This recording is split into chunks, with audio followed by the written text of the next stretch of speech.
Hello everyone, welcome back to another awesome, exciting episode of CSGO News. Hope you guys all enjoy. As always, let's get right into it. So our first big story today comes from an announcement from Summit1G, who announced last night on stream he will be standing in for Team Splice at DreamHack Austin alongside Freakazoid. Those two players, Freakazoid and Summit1G, will be standing in for former Splice players, or I guess current Splice players, Professor Chaos and Abe. Now, yeah, I hope it's fun, man. I hope there's not too much pressure, bro. I don't want to fucking be all stressed out and shit. So what will the lineup be?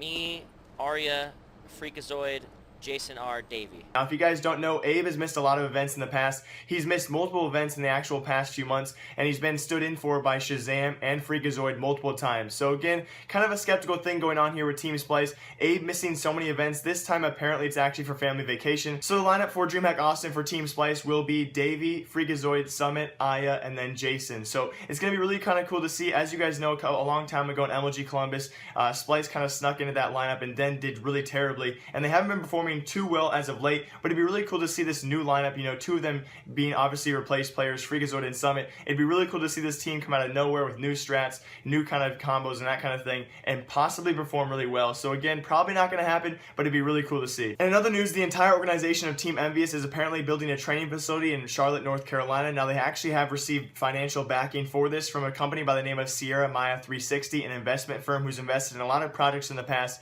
and apparently this was leaked that Team Envious might be moving their entire training facility, or at least starting one in Charlotte, North Carolina. Now again, no other news is about this, but they would have their teams, obviously their Call of Duty team, their Halo team, Smite, CSGO, and other esports teams all moving to this facility at different times throughout the year to train, which would obviously be a big benefit to the team and really be insane progress, because you don't see many teams doing this. You know, have the Optic House, the FaZe House, obviously those aren't necessarily training facilities, so it'd be really cool to see what this would look like, and again, probably going to cost a lot of money, so hopefully going to have more future information about this, you know, possibly to have this become the next Optic House, the next FaZe House, but for it to be an entire gaming organization in one facility, if they spend the night there, if they can actually sleep there and then wake up and just train all day. So big moves from Team Envious. Going to hopefully have more information about this in the future, but again, really sounds kind of cool to see. And also announced last night on live stream by Simple himself, the former Liquid Simple, you know, all these rumors saying, would he go to Na'Vi? Who could he possibly go to? Thorin coming out with a video obviously saying Simple was not going to be picked up by anyone, so Simple may have reacted to this. He's actually going to be making his own team with old former players.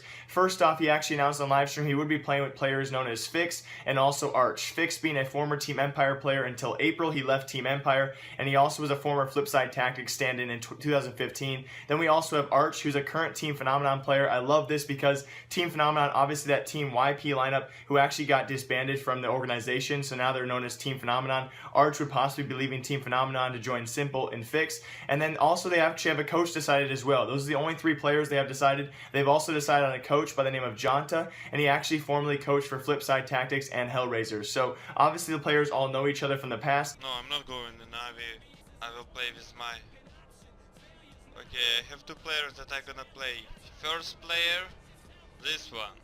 I'm gonna play with Fix and Arch. And also rumored as the possible next two people that will be joining them. As I said before, they only have 3 players secured and a coach as of right now. They are looking for 2 more players, probably going to be around that Ukraine area. So they're actually looking at possible Team Empire players by the name of Cyberfocus and Spaz, who again are current Team Empire players. And again, they all kind of know each other. You know, Fix also on the team in the secured lineup right now, also played for former Team Empire. So they're all probably coming together right now saying, who do you know, who do you want to play for? Again, not the best organization, obviously going to be one of those teams that's definitely underrated, but hoping the best for Simple. He's probably going to be the best player on that lineup by a long shot, but again, you know, you never know what to expect with these new organizations, so hope the best for him. Hey, look!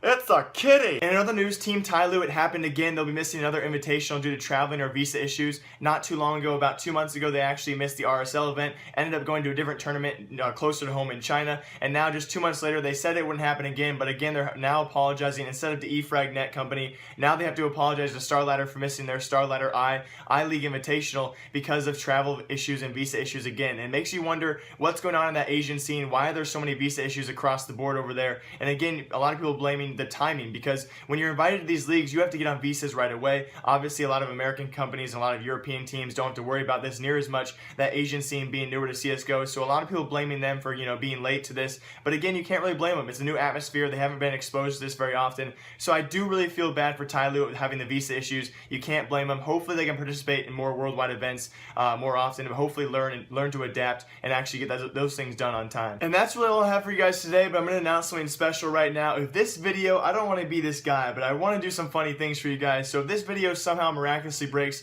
1,000 likes, I'll be taking a couple, doses of Advil PM before my final tomorrow. So if this video breaks 1,000 likes within 24 hours, I will be taking Advil PM before my final tomorrow. It's an important final, it's accounting, but you know what? It's for YouTube. So hope you guys all enjoy. As always, live, love, laugh a lot. Make sure to leave a comment down below so I can reply. Remember, I like you. Goodbye.